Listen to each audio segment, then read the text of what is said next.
Hello everyone, so as you might have heard, Russia has invaded Ukraine, full scale, all directions, with the full use of their arsenal. This video is an analysis of the current situation in Ukraine, taking into account multiple aspects of the war. At the time of making this video, it's the 12th day of the invasion, and Russians, while having caused massive damage and casualties, have not managed to achieve any of their main military objectives. In fact, they're taking very heavy losses during all this, to the point where some say Ukraine might just be able to win against the second most powerful military on the planet. So, okay, what the hell is happening here? To understand, we'll go through what the Russians originally planned and what ended up happening instead. Based on documents found in destroyed columns, they wanted to get this shit done within 2 weeks, i.e. achieve all their objectives plus Ukraine's capitulation. Sharp-eyed viewers might notice that as of now, the 12th day, Russians aren't even close to achieving any objectives. Turns out Russia severely miscalculated, expecting low Ukrainian resistance and a quick advance. The plan was the following: break out of Crimea and move west and east, land a bunch of troops around Odessa, link up with the west-moving troops, and encircle the city. The east-heading troops were to continue to Mariupol, where they link up with the forces from the Donbass, encircling Mariupol itself. Kharkiv was to be encircled as well, with forces coming from the east and northeast. In the north, Russians were to take cities like Sumy and Chernihiv, then proceed down towards Kiev, join troops from the northeast, and once again encircle the city. So in the Russian dream scenario, within 2 or 3 days, most major Ukrainian cities are encircled. Meanwhile, their armies are rolling through the countryside, forcing a quick and desperate surrender in Kiev, and Ukraine is annexed before the West can recover from its confusion. They even pre-wrote an article for this occasion, which people found on the RIA Novosti website, titled Russia's Offensive on the New World. It's Google translated to English. Russia is restoring its unity. The tragedy of 1991, this terrible catastrophe in our history, its unnatural dislocation, has been overcome. Yes, at a great cost. Yes, through the tragic events of a virtual civil war, because now brothers, separated by belonging to the Russian and Ukrainian armies, are still shooting at each other, but there will be no more Ukraine as anti-Russia. Russia is restoring its historical fullness, gathering the Russian world, the Russian people, together in its entirety of Great Russians, Belarusians, and the Little Russians. If we had abandoned this, if we had allowed the temporary division to take hold for centuries, that we would not only betray the memory of our ancestors, but also be cursed by our descendants for allowing the disintegration of the Russian land. Vladimir Putin has assumed, without a drop of exaggeration, a historic responsibility by deciding not to leave the solution of the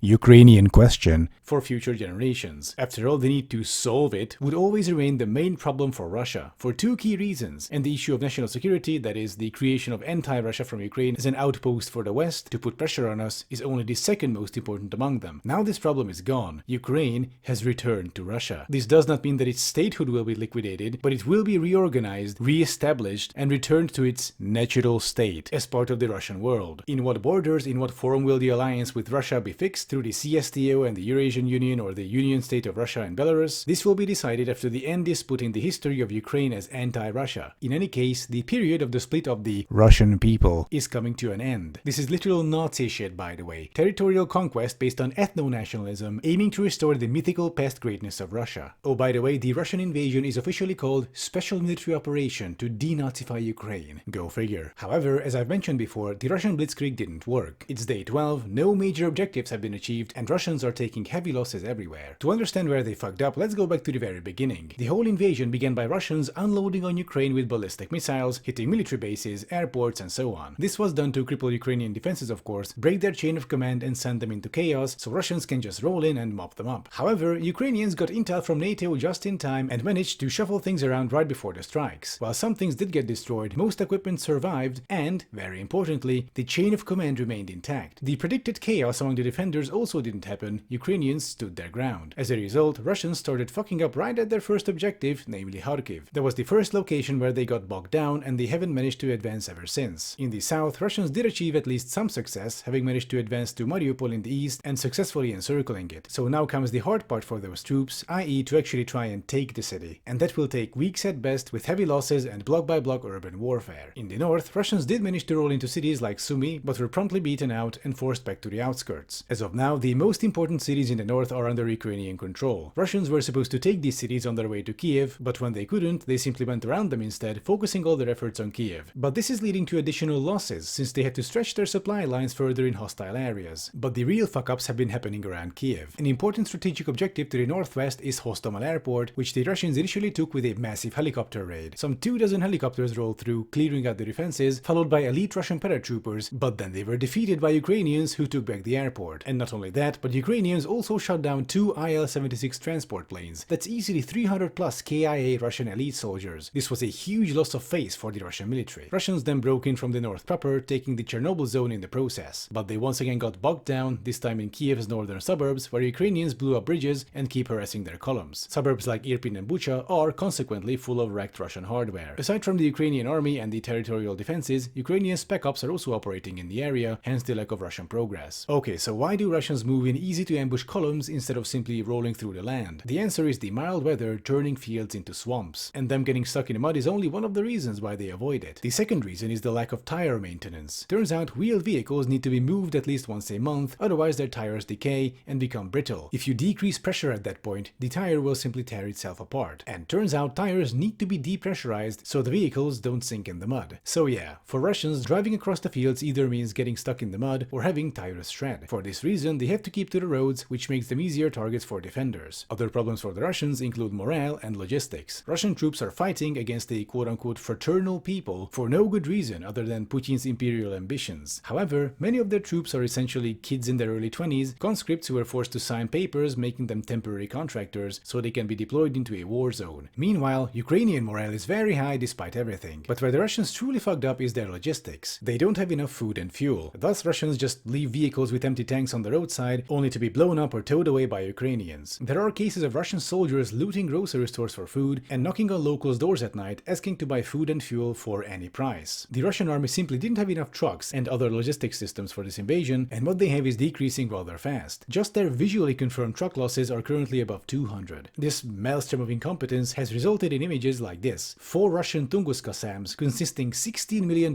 each abandoned next to the road, and then locals setting them on fire. I believe, however, that in the following days, the focus of attention will shift towards the south. Here, the Russians are far more successful since they are operating out of established military bases in Crimea, among other things. There's a great thread on Twitter about this by retired Major General Mick Ryan, which I recommend you check out. Basically, Mariupol will likely fall in the future, and if Odessa is taken, that will be a huge long-term issue for the Ukrainians. So we should look at how the situation will develop in the coming days there. But the military conflict is only one of the aspects of the invasion. There's also an information war going on, which Ukraine is winning. Consequently, aside from the terminally online weirdos and open fascists, pretty much everyone in the developed world is pro-Ukrainian right now. The Russian narrative didn't stick, overwhelmed by, well, reality, and savvy use of mass media by the Ukrainian leadership. On the economic front, Russia is heading towards a collapse. Special economic descent, my bad. The US dollar currently costs around 120 rubles, up from around 75 a few weeks ago. Russia has been severely limited or outright cut off from pretty much every global financial system. We'll see how the invasion will develop in light of all this, since, Russia actually has to pay for it. In the meantime, Russians have switched to indiscriminate bombing of Ukrainian cities and civilian infrastructure, which is a war crime, by the way, but also a sign of their frustration. Their victory is still far away, though. Rolling through the countryside is the easy part. Taking cities block by block is the hard part, and then maintaining their occupation is the expensive part. So we'll see how the situation will develop. We might see some limited Russian success in the future, followed by a peace agreement. Or maybe Putin will just press the button. Very unlikely, but possible. As I mentioned, the South will be key here, so you should keep an eye on that for now. In the meantime, thank you for watching, and don't forget to like and subscribe, and I'll be seeing you next time with more updates on the Ukrainian invasion.